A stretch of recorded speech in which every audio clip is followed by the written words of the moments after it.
आज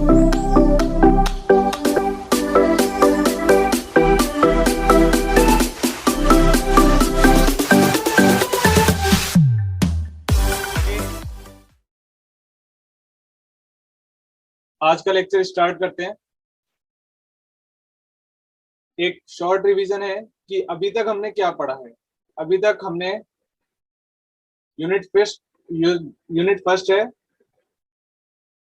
वो कवर कर ली है, जो सेमीकंडक्टर डिवाइसेस से रिलेटेड थी।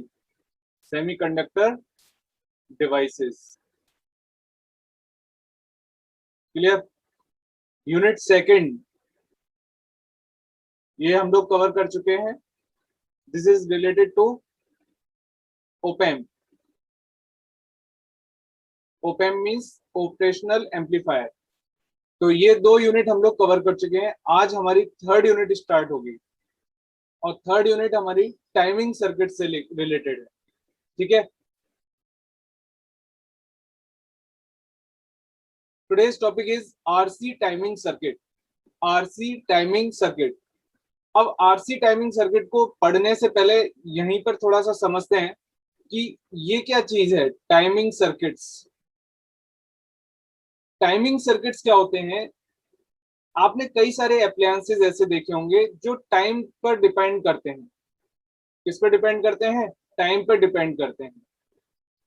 इट मींस उनकी जो सर्किटरी है, जो उनके अंदर स्ट्रक्चर्स लगे हुए हैं, सर्किट बने हुए हैं, उसमें कहीं ना कोई कंपोनेंट ऐसा होगा जो टाइम को कंट्रोल कर रहा है। ठीक है ना। क्योंकि किसी भी अप्लायंस को कैसे पता कि किस टाइम पे ऑन होना है, किस टाइम पे ऑफ होना है, किस टाइम पे कट होना है। ठीक है। तो ऐसे सर्किट जो टाइमिंग को कंट्रोल कर रहे हैं वो क्या है? टाइमिंग सर्किट्स हैं। ठीक है।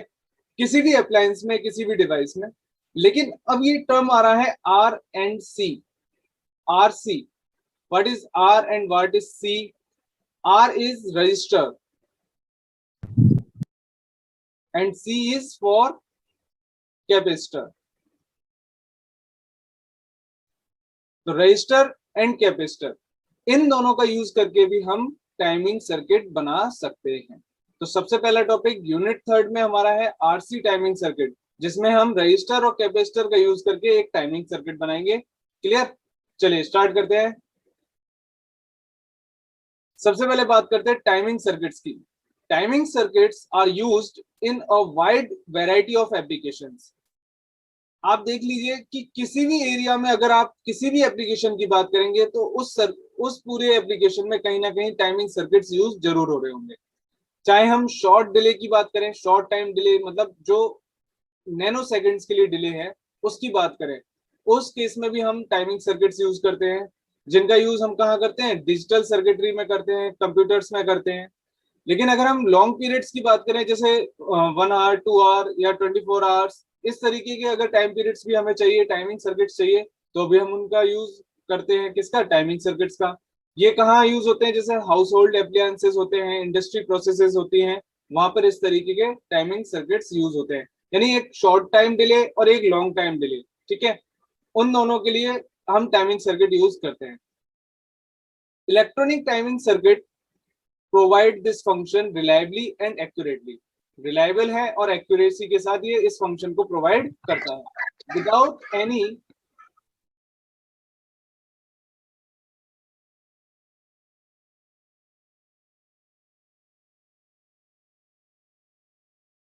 एनी यूजर इनपुट और मॉनिटरिंग। ऐसा नहीं है कि बार बार यूजर उसको इनपुट देगा फिर उसकी मॉनिटरिंग करेगा, लेकिन एक बार स्टार्ट होने के बाद वो अपने आप सारा काम खुद हैंडल कर लेगा। ठीक है। तो ये इस टाइमिंग सर्किट के कुछ बेनिफिट पॉइंट्स थे। RC network. अब हम बात करते हैं RC network. It means resistor and capacitor network are the basic circuit element controlling timing circuits. टाइमिंग सर्किट्स को कंट्रोल करने के लिए हमारा बेसिक एलिमेंट क्या है? रजिस्टर और कैपेसिटर। द कैपेसिटर चार्जेस और discharges at a rate determined by the size of capacitor and the size of resistor। एक कैपेसिटर चार्ज हो रहा है, डिस्चार्ज हो रहा है, वो किस पे डिपेंड करेगा? किस रेट से ये चार्ज होगा, किस रेट से ये डिस्चार्ज होगा, ये किस पे डिपेंड करेगा? कि हमने कैपेसिटर और रजिस्टर का साइज क्या लिया है। ठीक है, ये धीरे धीरे बातें आपको समझ में आएंगी। अभी हम एक तरह से इसकी प्रेम्बल बना रहे हैं। These two factors are combined in time constant. कौन कौन से factor? Size of capacitor and size of register. ये दो फैक्टर किसमें यूज होते हैं? टाइम कांस्टेंट में। इसको हम क्या बोलते हैं? टॉ। तो कुछ रिप्रेजेंटेशन यहाँ अलग है, लेकिन टॉ कुछ इस तरीके से आपको यूज करना है, टॉ या टाओ, जो भी आप इसको प्रोनाउंस करते हो। In other words, time constant equals to tau equals to R cross C, that is resistance and capacitance का मल्टीप्लिकेशन क्या होगा? हमारा टाइम कांस्टेंट होगा। And it can be shown that the units of the time constant are seconds. अगर हम time constant की बात करें, देखिए टाइम की बात करें, इट मींस यूनिट तो सेकंड होगी होगी, है ना। When R is in ohms and C is in farads, तो वो फैरेड में है, ये ओम्स में है। ये मेगा ओम्स भी हो सकता है रेजिस्टेंस, और कैपेसिटर माइक्रो फैरेड भी हो सकता है। एक छोटा सा एग्जांपल है, calculate the time constant of circuit containing 10 kilo ohm resistor and a 470 microfarad capacitor. एक सर्किट है जिसमें 10 किलो ओम रजिस्टर लगा हुआ है और 470 माइक्रोफैरेड कैपेसिटर लगा हुआ है। आपको टाइम कांस्टेंट कैलकुलेट करना है। We know that time constant equals to R cross C, that is resistance and capacitance. Put the value of R 10 kilo ohm, 10 kilo ohm, and value of C is 470 microfarad. आप इसको solve करेंगे, easily आपको ये value मिल जाएगी 4.7 seconds. Clear?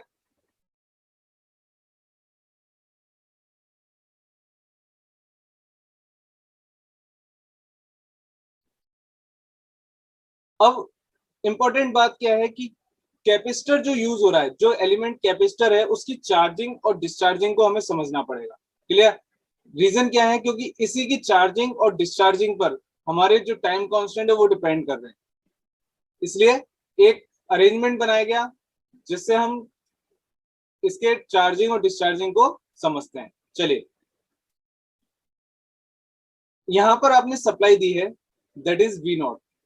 Okay, V naught supply दी है, एक switch connect किया है S1, इसके सीरीज में एक रजिस्टर है R, देन कैपेसिटर C, और उसके पैरेलल में एक स्विच लगा हुआ है S2।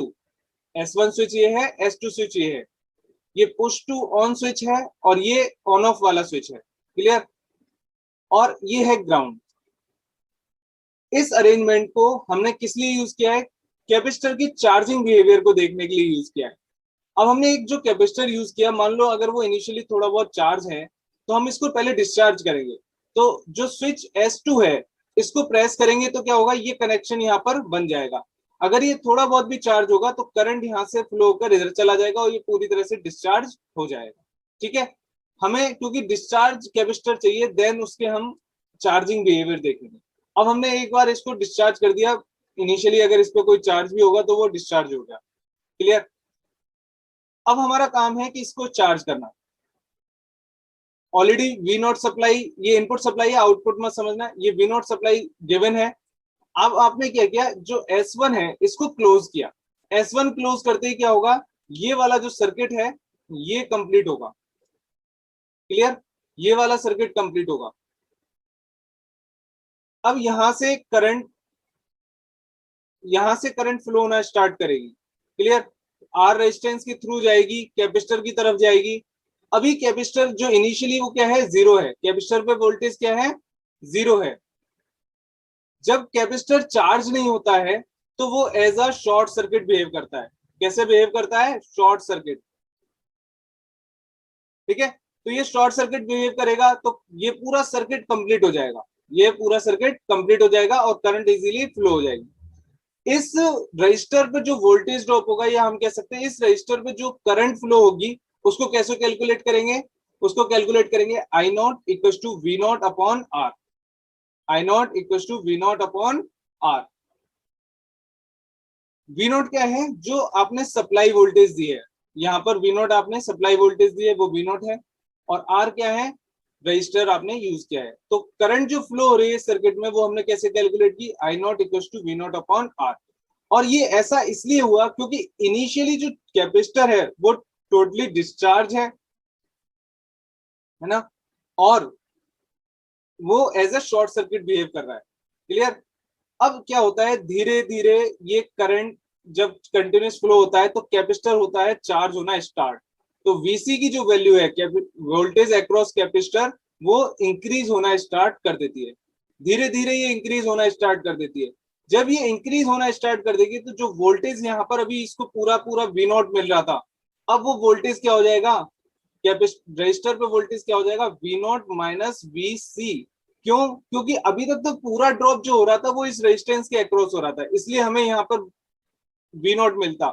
लेकिन अब इसकी सीरीज में एक तरह से एक वोल्टेज अपियर होने लग गया। वीसी जैसे जैसे इंक्रीज होगा यहाँ पर वोल्टेज अपियर होना स्टार्ट हो जाएगा।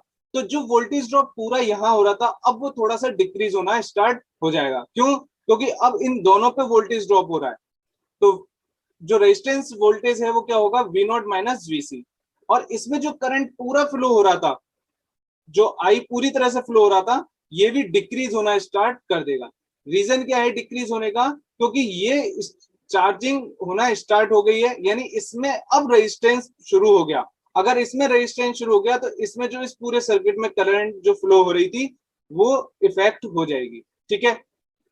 अब धीरे धीरे ये चार्ज हो रहा है, चार्ज हो रहा है। कैपेसिटर कहां तक चार्ज हो सकता है? मैक्सिमम जो सप्लाई वोल्टेज है वहां तक ही चार्ज हो सकता है। अब एक टाइम ऐसा आया कि जो वीसी है वो किसके बराबर हो गया, वी नॉट के बराबर हो गया।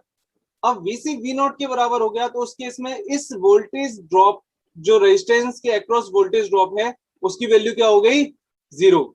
अब इसके अक्रॉस वोल्टेज जीरो हो गया और ये करंट भी क्या हो जाएगा, बिल्कुल जीरो हो जाएगा, इक्वल टू जीरो। रीजन क्या है? क्योंकि कैपेसिटर अब चार्ज हो गया तो ये कैसे बिहेव करेगा, ओपन सर्किट की तरह बिहेव करेगा। ओपन सर्किट में कोई भी करंट फ्लो नहीं हो सकती, इसलिए सर्किट कंप्लीट नहीं होगा और यहाँ पे जो करंट फ्लो हो रही थी वो भी जीरो हो जाएगी। तो इस तरीके से ये कैपेसिटर हमारा चार्ज हो गया। अब ये रैपिडली चार्ज नहीं हुआ है, ये जो चार्जिंग हुई कैपेसिटर की वो स्लोली स्लोली हुई है। ठीक है। ये आपको इस डायग्राम से समझ में आएगा कि जो वोल्टेज अक्रॉस कैपेसिटर है वीसी, वो चार्ज होना कैसे स्टार्ट हुआ। देखिए जब S1 क्लोज किया हमने, इस वाले केस में देखिए, इस वाले रीजन में, ये मैं रेड से शो कर रहा हूं, इस केस में S1 अभी क्या है, ओपन है। जब S1 ओपन है तो इस कैपेसिटर पे कोई भी वोल्टेज नहीं है, हमने ये पहला केस पढ़ा, यहाँ पर कोई भी वोल्टेज नहीं था, ये केस पढ़ा। अब जैसे ही हमने इसको क्लोज करना स्टार्ट किया तो जो कैपेसिटर है, कैपेसिटर वोल्टेज है वो चार्ज होना स्टार्ट होगा।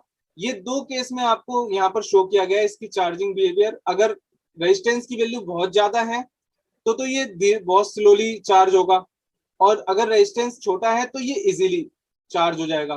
ठीक है। और कहां तक चार्ज होगा, मैक्सिमम वी नॉट तक चार्ज होगा। क्लियर। ये है वोल्टेज ड्रॉप की या वोल्टेज अक्रॉस कैपेसिटर की बिहेवियर। ठीक है। अगर हम इन टर्म्स ऑफ करंट की बात करें, जो यहाँ करंट फ्लो हो रही है आई नॉट, आई नॉट कह लीजिए, आई कह लीजिए, आई नॉट माना है हमने यहाँ पर। आई जो करंट फ्लो हो रही है वो कैसे, उसका बिहेवियर क्या रहेगा। देखें, जब ये सर्किट ओपन है तो उस केस में तो कोई करंट है ही नहीं क्योंकि सर्किट कंप्लीट नहीं हो रहा।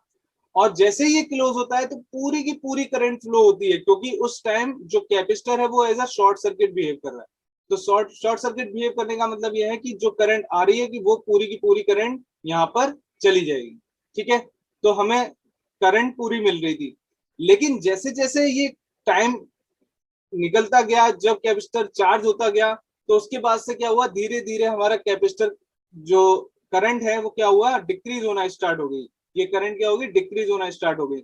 और एक टाइम पर आके ये पूरी तरह से डिक्रीज होगी क्योंकि हमारा कैपेसिटर क्या हो गया, फुली चार्ज हो गया। किसके बराबर, वी नॉट के बराबर। क्लियर। तो ये दोनों जो बिहेवियर है वो वोल्टेज अक्रॉस कैपेसिटर है और ये करंट इन द ब्रांच है। क्लियर। या हम कह सकते हैं कैपेसिटर में जो करंट फ्लो हो रही है उसके लिए बिहेवियर है। अब देखने वाली बात यह है कि जो कैपेसिटर है, जो वोल्टेज है, वो एक्सपोनेंशियली ग्रो कर रहा है, यानी ग्रोथ इंक्रीजिंग हो रहा है। जैसे जैसे टाइम बढ़ रहा है वो एक्सपोनेंशियली इंक्रीज हो रहा है। लेकिन अगर करंट की बात करें तो करंट एक्सपोनेंशियली डिक्रीज हो रहा है। तो इन दोनों को वैसे तो पूरा डेरिवेशन करके इनकी इक्वेशन निकालते हैं, लेकिन हम हमारे यूज के लिए वो डेरिवेशन नहीं है, बट हम इनका फॉर्मूला यूज करेंगे।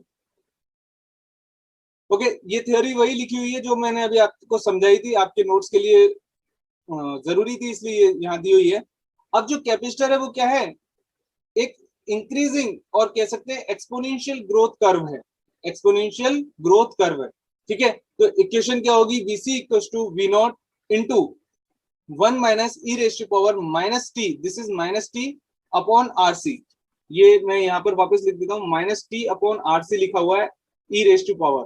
Clear, where t is the time elapsed since the switch was closed. ये वो टाइम है जब स्विच क्लोज किया गया था उसके बाद तक का टाइम। ठीक है, उसने कितना टाइम लिया या कितने टाइम बाद हम वोल्टेज देखना या चेक करना चाहते हैं, किस पर, कैपेसिटर पर। This relationship leads the following rules of thumb. कुछ इंपॉर्टेंट फैक्टर्स हमने इस रिलेशन से निकाले। If T equal to 0.69 RC, अगर इस t की वैल्यू, ये जो t है इसकी वैल्यू मैं क्या रखता हूं, t इक्वल टू 0.69 RC, यानी यहाँ पर RC से RC कैंसिल हो जाएगा, e raise to power minus 0.69, तो जो 0.69 RC के बाद। क्लियर, और अगर हम t की वैल्यू 5 RC रख दें, t equal to 5 RC, 5 RC put करेंगे तो e raise to power minus 5 RC upon RC, इसको सॉल्व करेंगे तो अप्रोक्स आएगा 3% ऑफ V नॉट, यानी जो सप्लाई वोल्टेज है उसका 99.3%। सो यहाँ पर लिखा हुआ है, it takes infinite time to charge the capacitor fully. और अगर हम करंट ग्राफ इक्वेशन कुछ इस तरीके से 0.69 RC वैल्यू यहाँ पुट करें तो करंट में आ रहा है 69 RC के बाद, करंट भी हाफ हो गई, वोल्टेज भी हाफ हो गया। लेकिन अगर हम 5 RC पुट कर दें, T equal to 5 RC, then current equal to 0। Okay, तो ये है चार्जिंग कैपेसिटर के बिहेवियर वोल्टेज के टर्म्स में और करंट के टर्म्स में। अगर कैपेसिटर को डिस्चार्ज किया जाए उस केस में क्या बिहेवियर रहेगा, ये भी एक इंपॉर्टेंट फैक्टर है। ठीक है, कैपेसिटर को डिस्चार्ज करने के लिए क्या करेंगे, हमने एक अरेंजमेंट बनाया जिसमें कैपेसिटर को डायरेक्ट एक स्विच के थ्रू वोल्टेज सप्लाई से कनेक्ट किया है। अब यहाँ पर कोई रजिस्टर कनेक्ट नहीं किया, पहले हमने इसको चार्ज करने के लिए कैपेसिटर के साथ सीरीज में रजिस्टर लगाया था, लेकिन अब डिस्चार्ज करने के लिए हमने इस कैपेसिटर के साथ पैरेलल में एक रजिस्टर लगाया है। ठीक है, क्योंकि जो कैपेसिटर डिस्चार्ज होगा वो किसके थ्रू डिस्चार्ज होगा, इस रजिस्टर के थ्रू डिस्चार्ज होगा, और इस वजह से हमें इसका बिहेवियर मिल जाएगा। अभी इनिशियली ये क्या है, चार्ज है, हम ये मानते हैं ये चार्ज है। अगर ये चार्ज नहीं तो पहले इसको चार्ज करते हैं। चार्ज कैसे करें, अगर मैंने इस स्विच को क्लोज कर दिया या पुश किया है, ये है पुश टू ऑन स्विच, यानी पुश होगा तो ये सर्किट कंप्लीट होगा। ठीक है, इसको मैंने पुश किया तो ये सर्किट कंप्लीट हो गया, ये वाला। और अगर ये इनिशियली डिस्चार्ज है कैपेसिटर, तो जो करंट है वो पूरी की पूरी इसी ब्रांच में जाएगी, और यहाँ पर कोई रजिस्टर नहीं लगाया है, इसलिए जो कैपेसिटर है वो इंस्टेंटली चार्ज होगा। अगर ये रजिस्टर लगा होता तो ये इंस्टेंटली चार्ज नहीं होता, किसी एक्सपोनेंशियल फंक्शन में ये चार्ज होता, जैसे कि अभी हमने चार्जिंग बिहेवियर देखा था, क्योंकि यहाँ पर रजिस्टर लगा हुआ था। अभी रजिस्टर नहीं है तो ये इंस्टेंटली चार्ज होगा और इस पर पूरी की पूरी वोल्टेज सप्लाई आ जाएगी V नॉट। ठीक है, अब हमें यहाँ चार्जिंग बिहेवियर तो देखना नहीं है, हमें क्या देखना है, डिस्चार्जिंग बिहेवियर। तो डिस्चार्जिंग बिहेवियर में क्या है, अब सपोज इसके पास पूरी वोल्टेज आ गया, VC इक्वल टू क्या हो गया, V naught, VC equal to क्या हो गया, V नॉट। अब हमने इसको ओपन कर दिया, इसको लीव कर दिया। ठीक है, लीव करते ही क्या होगा, ये जो कैपेसिटर चार्ज हुआ था वो डिस्चार्ज होना शुरू होगा, किसके अक्रॉस, रजिस्टर के अक्रॉस। तो ये वाला सर्किट अब कंप्लीट हो जाएगा। ये सर्किट यहाँ से यहाँ इस तरीके से करंट फ्लो होना स्टार्ट हो जाएगी, और यहाँ डिस्चार्ज किसके अक्रॉस होगा, इस रजिस्टर के थ्रू डिस्चार्ज होना शुरू हो जाएगा। अब ये जो बिहेवियर है डिस्चार्जिंग का, ये भी एक्सपोनेंशियल फॉर्म में आता है। ठीक है ना, ये भी क्या है, एक्सपोनेंशियल फॉर्म में आता है। तो अब आप इसको देखें, ये सारी थ्योरी वही लिखी हुई है। When S is opened, the capacitor is charged up to V naught. The full supply voltage जो कैपेसिटर है वो चार्ज हो गया कितना, वी नॉट के बराबर, and resistor are connected in parallel experience the same voltage. अब इसके पैरेलल में है इसलिए इसका जो वोल्टेज है वो भी क्या होगा, बिल्कुल सेम होगा, पैरेलल में वोल्टेज सेम होता है। So as a result a current I flows through the resistor, और ये जैसे ही ओपन होगा तो यहाँ से करंट फ्लो होना स्टार्ट हो जाएगी। This current comes not from the power supply but from the charge capacitor. मैंने आपको बताया कि ये तो कनेक्शन ब्रेक हो गया, यहाँ तो कनेक्शन है ही नहीं, तो इसमें जो करंट आ रही है वो इस वोल्टेज सप्लाई की वजह से नहीं आ रही है, ये इस चार्ज कैपेसिटर की वजह से आ रही है। ठीक है, तो हमें डिस्चार्जिंग बिहेवियर देखना है, तो ये कैपेसिटर के थ्रू चार्ज यहाँ से जाए, वो करंट यहाँ से जाएगी तो ये डिस्चार्ज होना स्टार्ट हो जाएगा। ठीक है, the capacitor begins discharge, the voltage across it falls, यानी जो वोल्टेज था वो डिक्रीज होना स्टार्ट हो जाएगा। Likewise, the voltage across the resistor and the current through it fall, यानी जो वोल्टेज है वो डिक्रीज होना स्टार्ट हो जाएगा उस रेजिस्टेंस, क्योंकि रेजिस्टेंस तो इक्वल जैसा कैपेसिटर बिहेव करेगा वैसे ही रेजिस्टेंस का वोल्टेज बिहेव करेगा। और करंट जब मैक्सिमम वोल्टेज है तो करंट मैक्सिमम आएगी, लेकिन वोल्टेज डाउन होता चला जाएगा तो करंट भी डाउन होती चली जाएगी। The discharge of the capacitor shows down, capacitor भी डाउन होना शुरू हो गया।